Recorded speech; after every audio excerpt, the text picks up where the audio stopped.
The importance of music and anime. I'm going to be, just a little bit about me. I'm a local Houston musician. I'm in a classic rockish blues rock kind of band from that area, and the name of that is Unknown Brothers. I do a lot of stuff online.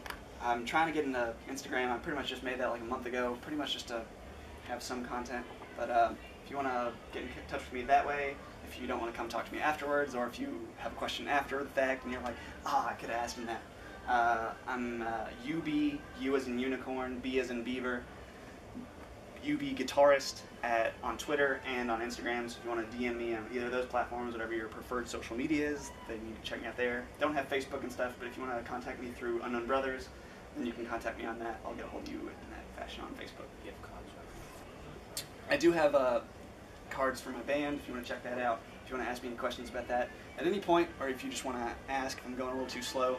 I'm going to kind of base this a lot in music theory, so if you have any questions, it's over your head, just don't fret. Feel free to ask. If you want me to stand at the door afterwards and give cards out, give me some. I don't know. No. Oh, you don't? Okay. But Jimmy, this fine fellow right here, he runs an article called Pixelation. That's why I'm here, and so you can thank him for that. And then what's it called? So that's just a little bit about me. I'm primarily into shonen tropey kind of anime, so it's going to be a lot of mostly battle stuff, but I watched one slice of life anime just to mix it in there a little bit. So today it's going to be Naruto, K-On!, and Hajime no Ippo. So I'm going to be talking about a little bit of things about that and how they confer to the anime. I'm going to be doing a little bit of analysis of the characters, so if I go too fast, feel free to stop me. The panel's probably not going to last an hour because I want to make it to the cosplay contest. So it'll probably be around 30 minutes, I hope. So I'll just go ahead and start. So hopefully everyone in here has seen some of the scenes or anything, but I'll do my best to describe them. So the first thing I'm going to start off with is the fight between Rock Lee and Gaara, because that's probably one of the most quintessential fights in the whole series of Naruto. Even if you haven't watched Naruto, because it's really long, you've probably at least seen that one. But so Rock Lee's theme, I can't remember what it's called, but it's like Beautiful Green Demon or something like that, and kind of does a build up of really just epic proportions. But hold on.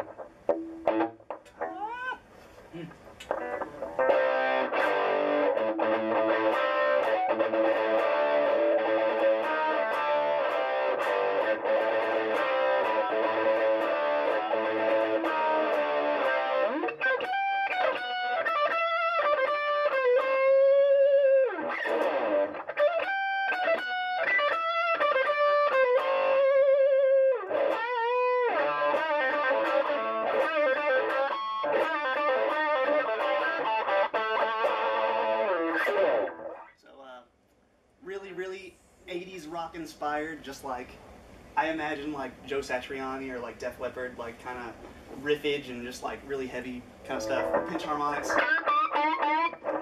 And on the track, the guy actually has a whammy bar or a trem arm, so at all the end of those, he's just woo, and just does these crazy dive bombs, so it just has a lot of energy.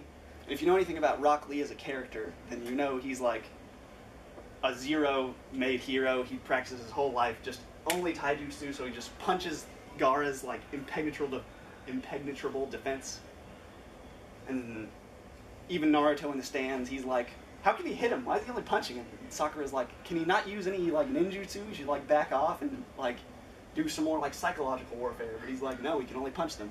So that whole plight of him reaching up to that, and that music starts playing, if you know the scene, when he's up at the top of the thing and he drops the weights, and they're just training weights. How can that possibly do anything? And then they hit the ground, and the whole explosion happens, and everyone rumbles, and he just comes out, kicks him in the face, and then his Tenten and Tamari, whatever their names are, I can't remember. But they're no one's ever even been able to punch him before. So the fact that he's able to even hit him is a miracle in and of itself. But if you really analyze what that scene happens and how that music hypes up, then you're getting into more things like that. So I'm going to get into a little bit of music theory. Like I said, if it gets too over your head, feel free to stop me. So it's in a minor key tonality, so you're getting this is a minor third, which is I think of it as the Whole Lot of Love thing, which is really, yeah, it's really just got a lot of oomph behind it. So when you go to that minor third, that immediately tells you that it's a minor key. Now, in pop music and stuff like that, that might not necessarily mean it's sad, but it's just going to be a lot heavier, a little bit more pushing. But then when he goes up to the melody, then it goes into a major key. So he's playing major over minor, and when you play that, something like that, it kind of like offsets it a little bit. But that's why it has that really triumphant kind of feeling, because when he goes up into this,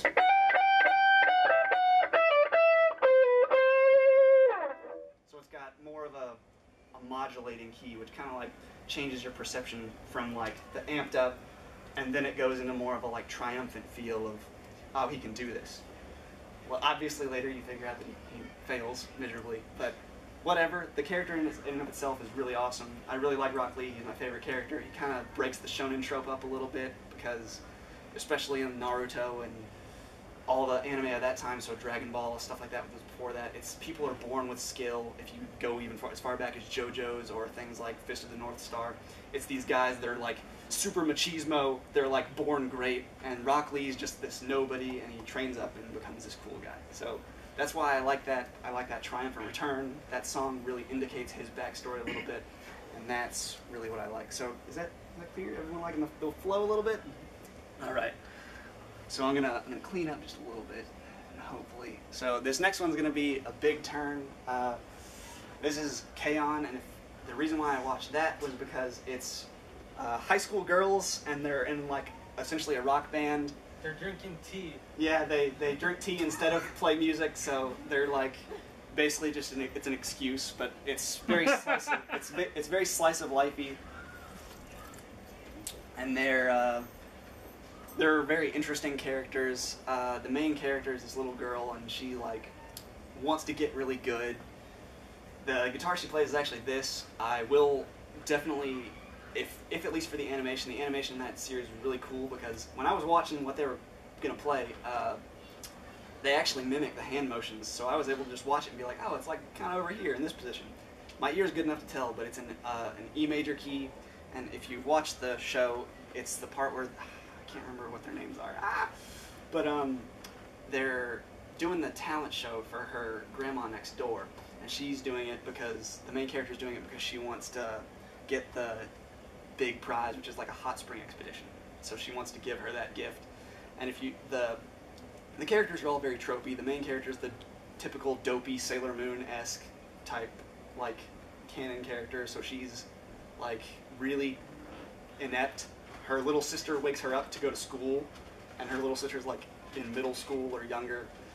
Then there's the other character that plays the song is more like the calm, cool one that just really like says everything right, does everything right, makes straight A's, knows where she's going to college afterwards, all that stuff. And the main character's like, I'm just gonna practice and see where that gets me. So she really just has this very go-getty mentality. And they started off, and it's this very like whimsical. They do a take on like a traditional Japanese song. They have like their kimonos on, and they have a really funny moment. But they just start off and it goes something like this. So it's like.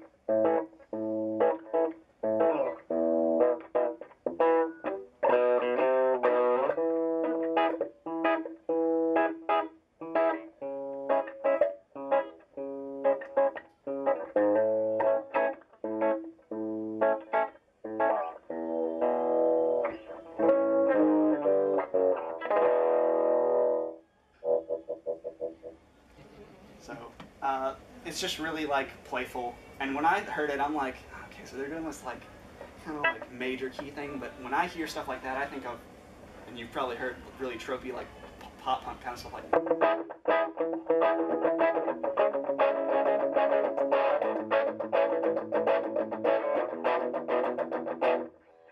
when you slow that down, it gets a lot more different. But that's just kind of an aside. So it's almost like a doo-woppy, but almost ska, but not really ska. Yeah, it's that same kind of style where it's just very traditional and contemporary.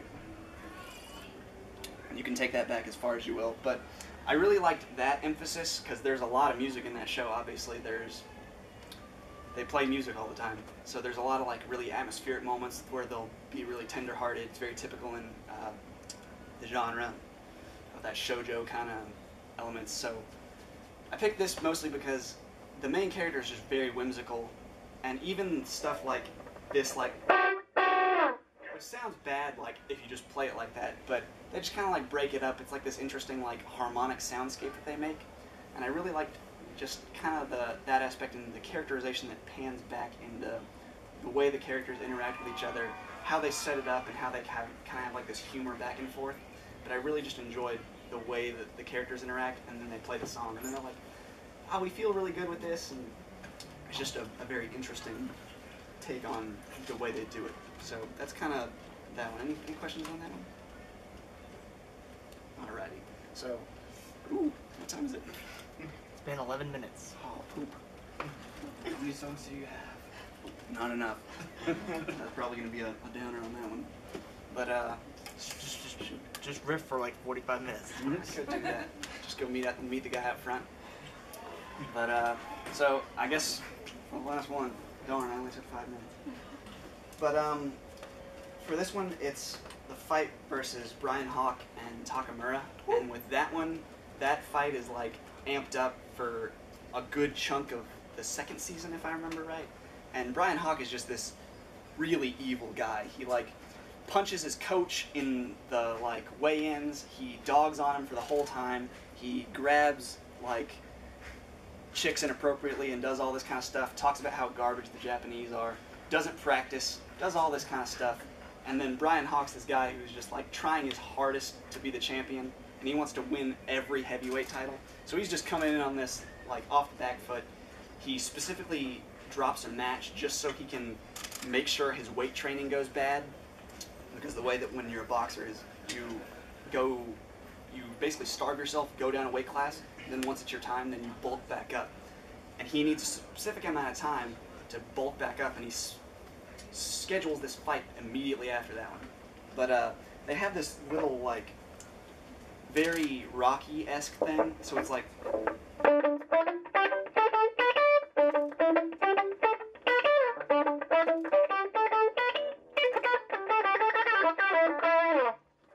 but it's very just like kind of anthemic, but it doesn't ever really resolve. But if you think of Rocky, it's like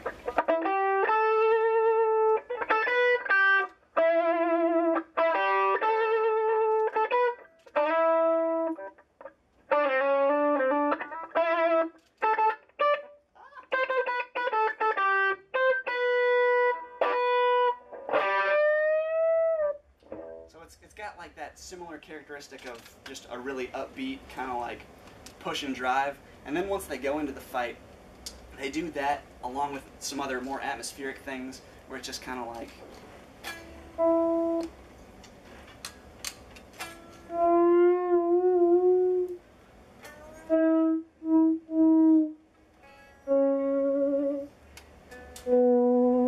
so it's a lot of these like really soft swells when they're like moving back, getting their coaching, and then a lot of this like really kind of ambient nonsense that isn't really kind of music, but it's very soundscapey. If you think of music like Hans Zimmer, he'll do stuff a lot like that, where it's just very emotic and like it just sounds like wind blowing through the trees, kind of.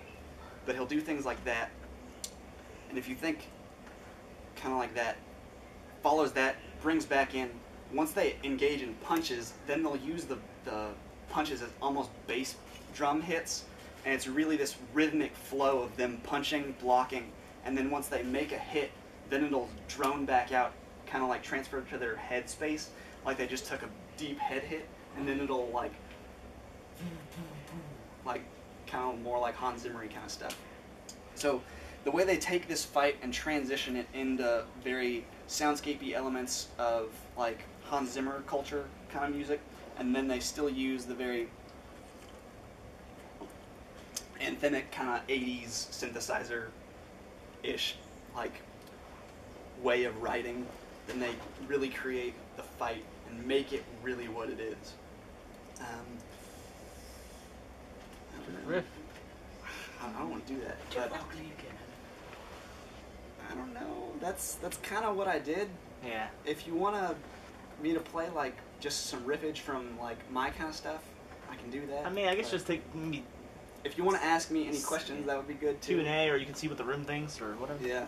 One thing we were actually just talking about last week. We were watching Sword Art and trying to get through the beginning credits, and it's a 4-minute long song. And we were talking about just in anime how important the music is, you know, and how after a while you really associate that opening theme, you know, with what you're going to watch. Especially like one of my favorite things. It doesn't happen very often, but Jimmy's an OST nerd. He'll watch things even though he hasn't even watched the whole anime. It's really interesting when they like use the first opening, even though they're not using it like at the end of the season, and they bridge that in like towards the end when some amount of closure happens. But I don't see them do that as often, because even when I was coming up with ideas to think of things, I'm like, well, I don't just want to play like OSTs and like just do something like that. So I wanted to take more like the thing. And one of my favorite guitar players, Guthrie Govan, is actually on tour right now with Hans Zimmer, so he's doing a lot of not traditional guitar things, so he's like playing with a lot of. But if you look at like the way they abridge it, especially even when they do a really good one, then they'll make the cuts accurate. Jimmy had a panel earlier today that was talking about Durarara, and you have to keep track of a lot of characters in that because it kind of jumps between a bunch of subsections, and it'll like switch the beat up when it goes to like the bad guys, and so that tonality really shifts on. I haven't watched a whole lot of Sword Art, and I did it a lot when I did it when I was a lot younger, so I haven't gone back and really looked at any of that. But definitely for sure, I know that they do it a lot in that, because with any high budget, really acclaimed anime, there's going to be some good substance or meat there. It's interesting that you bring up Dura, because it's one of those series that I very much noticed as I watched it, that of course like every character has their kind of music, like this is a me moment music, but another thing they also have is they have certain sounds that represent them.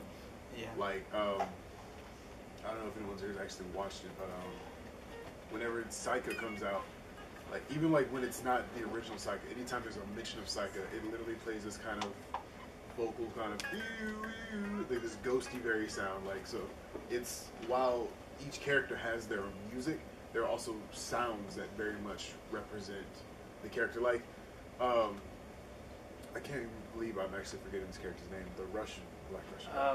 It's not Simone, or Simon. Yeah, Simone. Anytime he appears, like they might play some Russian music, or they'll just play some sounds associated with like Russian. Like an old accordion or something like that. Another really interesting thing is, so I know I was talked about getting the music theory, but I blazed through all that. But so when you think about things and you're not really understanding like maybe why it's making you feel a certain way, there's in music they call it a relative pitch essentially. So say I'm in A. Everyone knows this beat from Jaws because it's a minor second. And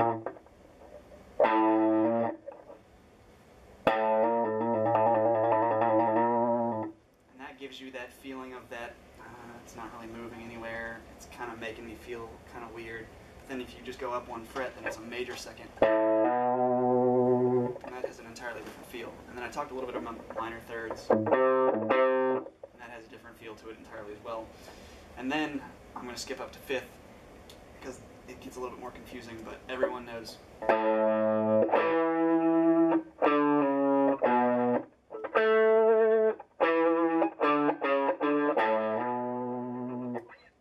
if you really listen to how far they are spaced apart, that takes a while to get used to. But if you listen to certain things, you get a real emphasis of like what it is. I know a lot of people were digging them Zelda music up front, but like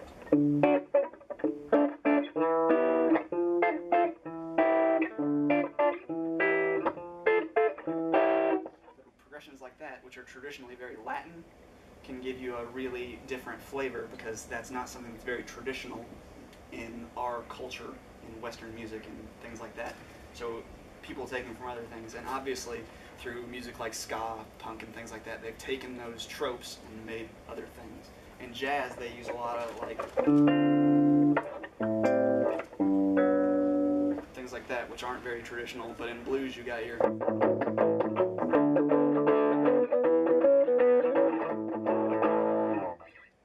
which everyone uses because in reality, that's just which is in pretty much every pop song you'll ever hear. But if you're able to really dissect that and transition that into your ear, then it really works out. What were you going to say? That's fun and interesting to talk about the jaws, like the, what you call the second minor or something. Yeah, the minor second. In How'd You Know Epo, there's a track I'm particularly fond of called Finisher, and you're probably familiar with that one. Yeah. It was also in the Brian Pop fight. And that, like, for me, is one of the most tense songs I've heard in anime, just because it starts really quiet, and then it gets really loud, and it has that, like, warbly second minor thing. Do you happen to know? I know it's not really a rock song, but... Yeah, and that's what I kind of meant more by, like, the soundscapey stuff. There's a lot of, like, just ambience in that fight, because there's a lot of moments where he's down and out, or he's winning, but they're both, like, neck and neck. There's moments in that fight where they're literally just standing there, breathing, looking at each other because they don't have the strength to throw another punch. And that's why that fight is really good. If you haven't watched the anime, that's probably like top 5 for me. But yeah, that's why I really, really, really love that fight. Like, and Takamura is not even the main character, which is more ridiculous because that's my favorite fight. And Ippo's supposed to be the main squeeze, but watching him work up to beat things is not as pleasing for me because, in my opinion, watching Takamura scuffle, because it gets into more things of like racism, it gets into things like that, it gets into like struggle, like talent versus effort, and that's really a big thing in the music industry. A lot of people, even if you just said it in passing, a lot of people are like, ah, well, he's got like talent or he's got whatever, but in reality, it's a lot of like hard work, and that's what Takamura embodies. There's my favorite scene in like prep is when he's got the mushrooms just to get his spit out of his mouth so he doesn't gain any weight even off of his saliva, and he's just got this mountain of mushrooms in the corner of his room, not sleeping at night because his stomach is so like empty, just starving himself for his like love of the sport, and he's just like sitting there staying up all night, not sleeping, the most unhealthy thing, goes to weigh in, has to take everything off, and then comes out and he's like, I'm gonna kick this guy's butt because he's made me suffer so much, and I'm just willing to do this. And that's why there's so much tension in that fight, and they have to really use like those like kind of things. And even in stuff like that, there's like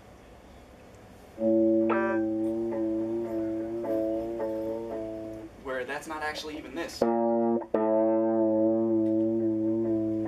So they're hitting a lot of like, that's more of an Indian thing where they're using quarter tones because obviously guitars.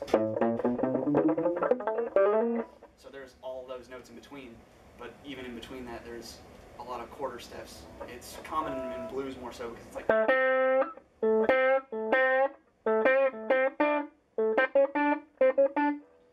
they use a lot of those weird non-diatonic intervals that don't really have, you couldn't score them on a page. So that's really what makes a lot of that fight. But there's definitely still a lot of those, like, he's punching him, that's a bass drum hit. And there's a lot of kinesthetics in that fight that I really enjoy. What do you say on the fact, like, what's your kind of view on the ideals that music can alter the stage itself, in the sense that, like, say if I were to take, just for example, like, because I remember I was talking earlier about Doom 2016, like, that entire soundtrack is literally trying to be heavy. It's trying to give you to the motivation that this is an action game. Yeah, well, that's... That you took out that entire soundtrack and replaced it with, like, I don't know, some, like, really subtle, I don't, off the top of my head, I'm honestly thinking, like, the music from, like, the Birds, or, like, what's the other really famous Alfred Hitchcock movie?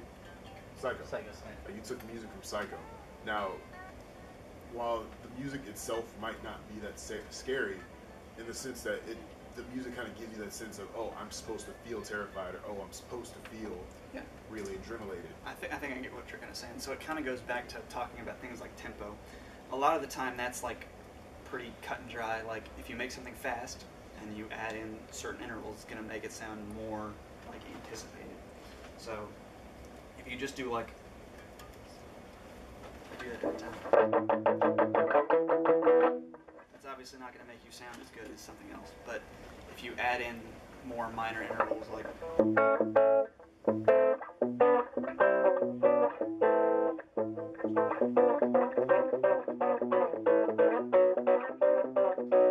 that's going to make it sound more scary. It's going to make you more amped up. And in Doom, they utilize a lot of low register stuff, so it sounds just like ridiculously low. And so they use things like that. But, what time is it? It's 6:24. you're pretty much Yeah, what you estimated is about. It's about where I've been around 30 minutes. Sorry if you came in late. What do you want? Where did you receive your training? Kind of all over the place. I played trombone in high school through middle school, so I was classically trained through that. So in my opinion, if you pick up a second instrument, it's like ridiculously easy if you've gone far enough in. I just play a lot. I listen to all my favorite records. I really like Johnny Winter. I really like Stevie Ray Vaughan. I really like Warren Haynes. I like Government Mule. A lot of classic rock guys. A lot of blues guys. Last I knew, they didn't teach music theory in high school. No, I did one class in college, and that was pretty much all I needed, because I'm not going to go out there and I'm not going to play an etude, and I'm not going to really swing with the jazzers too hard. So I can just kind of pick up what I need, and then I like it because I'm really analytic, so I learned what I wanted, and then everything else from that I can just kind of like figure out with what I know. But I've taken a few lessons from other people just along the way, because different folks learn different things. I played with a nylon string guy, so like classical guys that really know how to play, and I've played with just some guys who gig locally. And that's the best way to learn. If they actually gig, then they're going to know what to teach you. And that goes for anything. If any of you guys want to learn a trade, if you want to get in that anime, if you want to do anything like that, there's plenty of people here that can give you resources to do that. And that is definitely what I would recommend you do. So, awesome. If you want to talk to me afterwards, hit me up on social media, UB Guitarist. I've got cards for other things. But thanks for coming. Sorry it was kind of anticlimactic, but there you go. Pay them out. Pay them out. We're here to support. Wait, is this yours?